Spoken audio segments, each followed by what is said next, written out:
വാസുവേ, ആ കുഞ്ഞ് നിങ്ങൾക്ക് വിധിച്ചിട്ടില്ല. എന്താ എന്താ ചേച്ചി പറഞ്ഞേ? കുഞ്ഞിന് അനക്കമില്ല.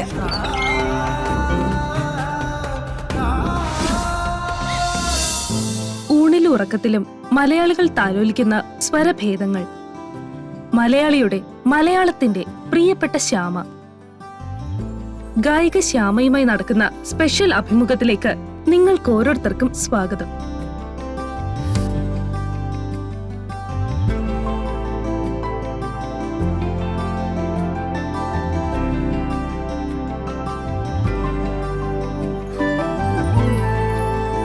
അയ്യോ, ശരിക്കും മോള് തന്നെ.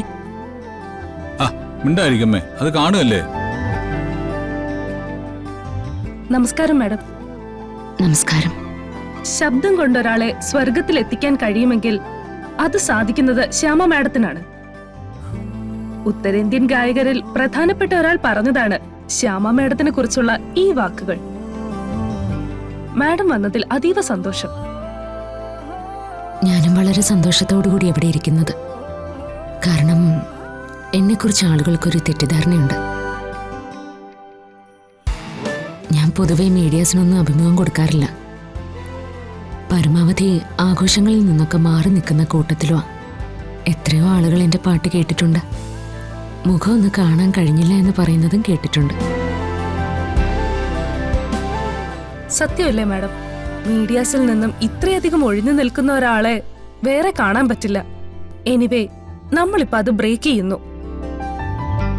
ശ്യാമ മാഡത്തിനെ ഇതുവരെ കണ്ടിട്ടില്ലാത്തവർ ശ്യാമ മാഡത്തിനെ കാണുന്നു. എന്താണ് ശ്യാമ മാഡം? എങ്ങനെയാണ് ശ്യാമ മാഡം? ശ്യാമ മാഡത്തിന്റെ സ്വര സാന്നിധ്യം മലയാളികൾക്കിടയിൽ ഒരു ശീലമായി മാറിയത് എങ്ങനെയാണ്? അതിനുത്തരമാണ് ശ്യാമ മാഡത്തിന്റെ ഈ തുറന്നു പറച്ചിൽ.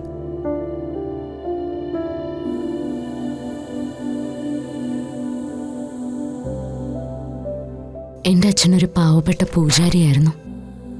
ഒരു സാധുവായിരുന്നു. ഒരു മഴയുള്ള കറുത്ത രാത്രിയിലാണ് ഞാൻ ജനിച്ചത്.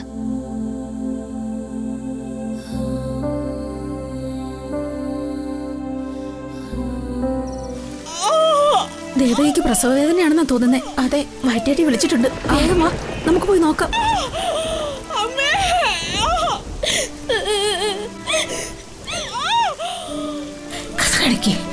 കാര്യം പന്തിയല്ലെന്നാ തോന്നുന്നേ. ഞാനൊന്ന് നോക്കട്ടെ. ശരി. അച്ഛാ, അമ്മ വേദനയോണ്ട് വീട്ടിൽ കിടന്ന് കരയുവാ. വേഗം വാ അച്ഛാ. എന്താ വാസുദേവ? ദേവയ്ക്ക് പ്രസവേദന തുടങ്ങി. എത്രയും പെട്ടെന്ന് ആശുപത്രിയിൽ എത്തിക്കണം. എന്റെ കൃഷ്ണ, കൃഷ്ണൻ ജനിച്ച അഷ്ടമരോഹിണിയിൽ തന്നെ തനിക്കൊരു കുഞ്ഞ് ജനിക്കാൻ പോകുന്ന ഭാഗ്യമാ. വാസുദേവ, ശ്രീകൃഷ്ണ ഭഗവാന് വേണ്ടി ജീവിതം സമർപ്പിച്ചവരാ നിങ്ങളുടെ കുടുംബം. ഭഗവാന്റെ അനുഗ്രഹം ഉണ്ടാവും.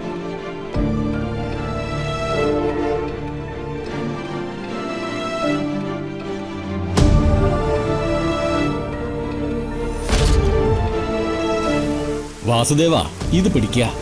ഇത് കൃഷ്ണ ഭഗവാൻ അർപ്പിച്ച തുളസി തീർത്ഥ. സുഖപ്രസവത്തിന് വേണ്ടി ഈ തീർത്ഥം ദേവകിക്ക് കൊടുക്കുക.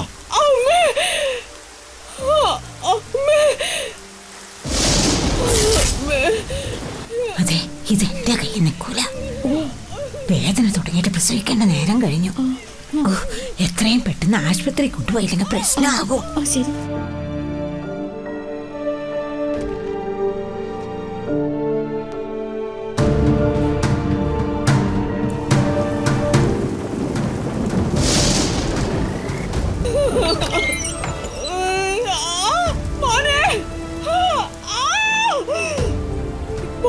ദേവകി,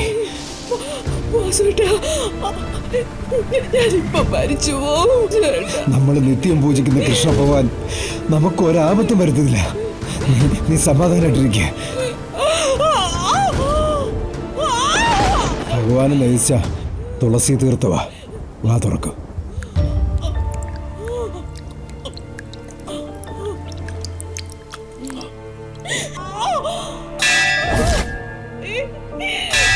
മോളെ ദേവകി, ഇങ്ങനെ നിലവിളിക്കാതെ.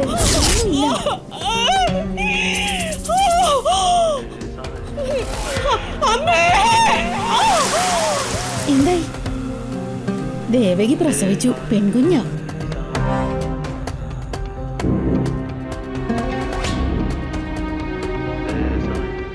എന്താ ചേച്ചി?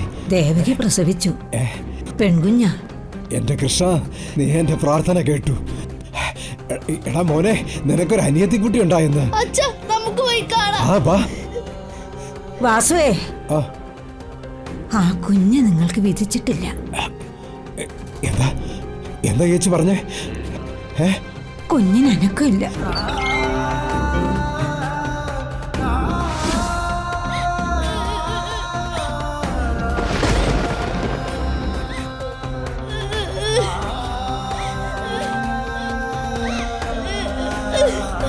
എന്റെ കൃഷ്ണ, എന്റെ കൃഷ്ണ.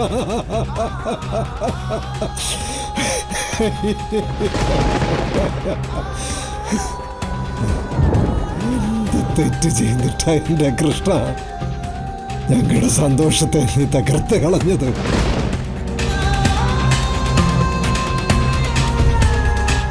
നിനക്ക് വേണ്ടി ജീവിതം സമർപ്പിച്ചു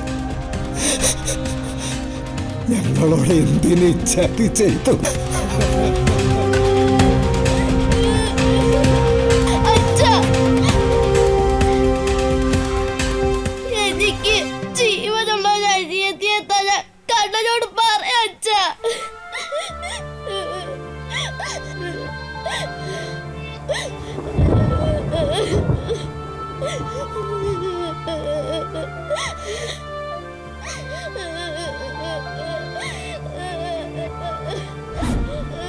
എന്റെ കൃഷ്ണ, ഞങ്ങൾ നിന്നോട് കാണിക്കുന്ന ഭക്തിയും സ്നേഹവും സത്യമാണെങ്കിൽ എന്റെ മോളെ ജീവൻ തിരിച്ചതായി എന്റെ കൃഷ്ണ.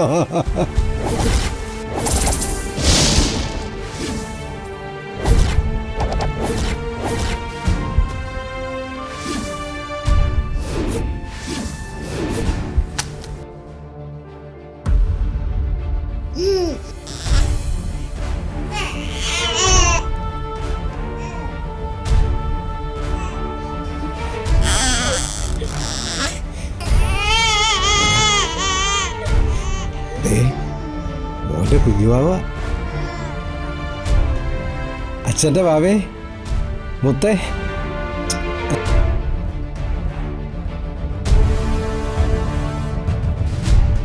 മരണം തൊട്ട് തലോടിയിട്ട് വെറുതെ വിട്ടതാ എന്നെ.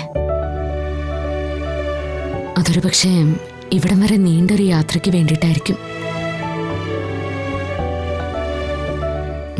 കുഞ്ഞുനാൾ മുതലേ ഞാൻ പാടുമായിരുന്നു. അച്ഛനും അമ്മയും എന്നെ പ്രോത്സാഹിപ്പിക്കുമായിരുന്നു.